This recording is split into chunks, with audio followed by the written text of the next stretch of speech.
Thank you very much.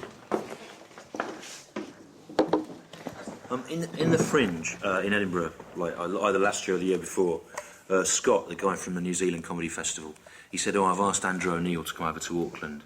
I went, "Oh, why have you done that?" And he said, "Well, first of all, I thought his show was really good, and secondly, he said, there aren't any other transvestite, occultist, black metal stand-ups in New Zealand." That was true then. Having been out there, I've got there's a guy who covers my material. Is there? Are you all right about that? Yeah, you know, there's not much else to make it. There's no real heavy industry in Auckland, so. Good evening. I bought a bus and I painted it black, and now the bus gets hot in the summer. Hot bus, why did you paint the bus black? Hot bus, I just had a lot of black paint. Hot bus, have you come to regret that decision? Hot bus, yes, particularly when it's sunny. Thank you very much. Lovely song there, get us going. A song about regret. So, good evening, what the fuck are you wearing? Weirdo.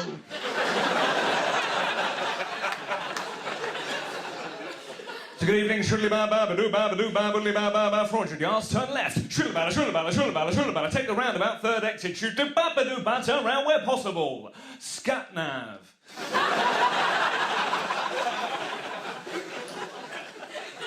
Good evening, welcome. Quite a lot of what I say on stage doesn't make sense. Do relax. Let it wash over you like jazz. Basically, there are no hooks. So, how you doing? Are you well? Yeah, Abu Hamza, hey? I got him. He is in prison, but he does still pose a threat. That's one of the messages of my show. One of my impressions as well. Pretty good, isn't it? Abu Hamza. I've got the one eye. I've got the hook. I don't know why I do the leg. Abu Hamza himself doesn't do the leg. There's no evidence of Abu Hamza doing the leg, but I feel without the leg, the impression lacked a certain pizzazz. I mean, that's flat and boring, isn't it? I mean, that's... No one's interested in that. You can feel the disappointment washing over the room. But all of a sudden, I throw the leg in, and hey! The weekend starts here, so... It's one of my impressions. I mainly do evil men. Who's that? Hitler? No, Robert Mugabe. Miniature Robert Mugabe, where did you come from? Who made you Miniature Robert Mugabe? Making me vote in your miniature election. Yeah! But it's quite a distinctive role, quite a distinctive path to have taken. Do you worry that it ever gets in the way of, like, being, you know, of people connecting more directly with what you're talking about? Well, I did initially. So, like, when I first started doing stand-up, I didn't cross-dress, and I didn't really talk about ritual magic, because I just wanted. I felt that cross-dressing would be a barrier between me and the audience. Yeah. It was only when I kind of like got my chops as a stand-up that I kind of felt I could write material that was funny enough that it makes them jump that gap. When you go and do your own one-man shows where people come to see you specifically, and I know you get, like, you've picked up a following through, you know, various subcultures of young people. I don't understand what they are, but do you miss that hostility in a room? What I slightly miss is the energy. Because, like, usually in a jonglers, I need to clamp down on it. Yeah. In an art centre, you often need to bring that energy out of them, because you go on and... Yeah.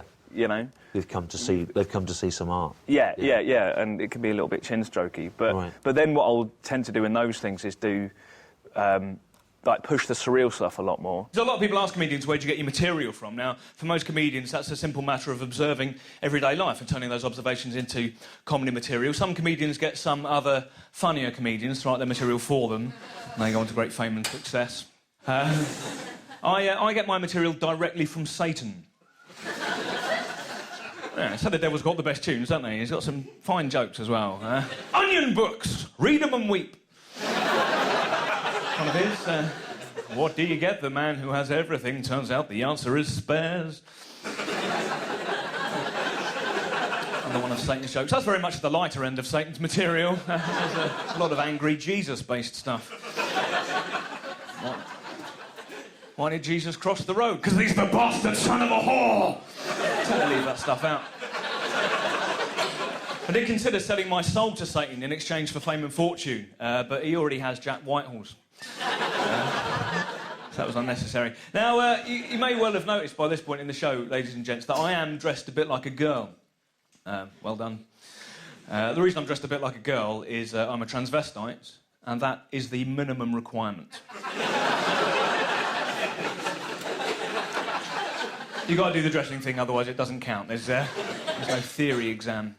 People assume I'm gay because I cross-dress, and I'm not gay. I'm actually ridiculously heterosexual. So, ladies, if you're bored of knowing where your clothes are... the Gok one you can take home. If you like, we'll have a gossip, share a bottle of wine, then I'll take you roughly up the shops. Now, I cross-dress more than I used to. I have recently joined the Union of Transvestites, and you do have to cross-dress 3 days out of the 7. So I get a day off tomorrow.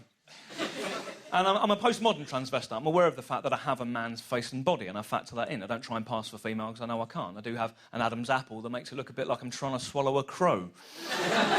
So it's a more androgynous look. But because it's more androgynous, people never know quite how to take it. Because, you know, when you go to a shop or a bar, they'll call you mate or madam or sir or love will be a gendered word. With me, they never know quite which one to pick.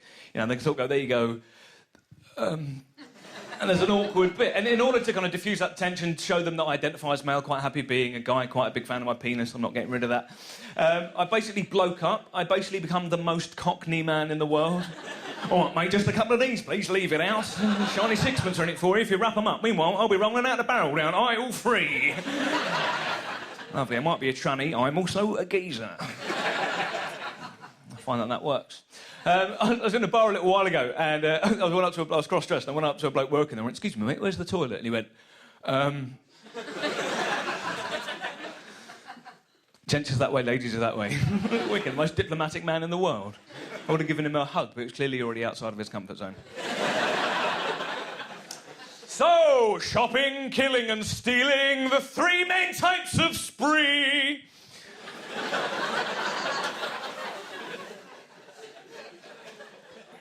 Fish, iron and war, the 3 main types of monger. And the main ones. Now, I could have been a towel, but I was harvested too soon. Hear the lament of the flannel. Now, when I started doing stand-up, I was a massive comedy fan. So I loved Monty Python, I loved Bill Bailey, Harry Hill, you know, definite big influence. Really liked Eddie Izzard. But I also really loved Bill Hicks. Yeah. So if I really love Harry Hill and I really love Bill Hicks, how's that going to work out in my You do stand-up? stuff that's a bit like them, but just next to each other. So I literally went, I don't really know what style I want to do. All right, I'll do all of them.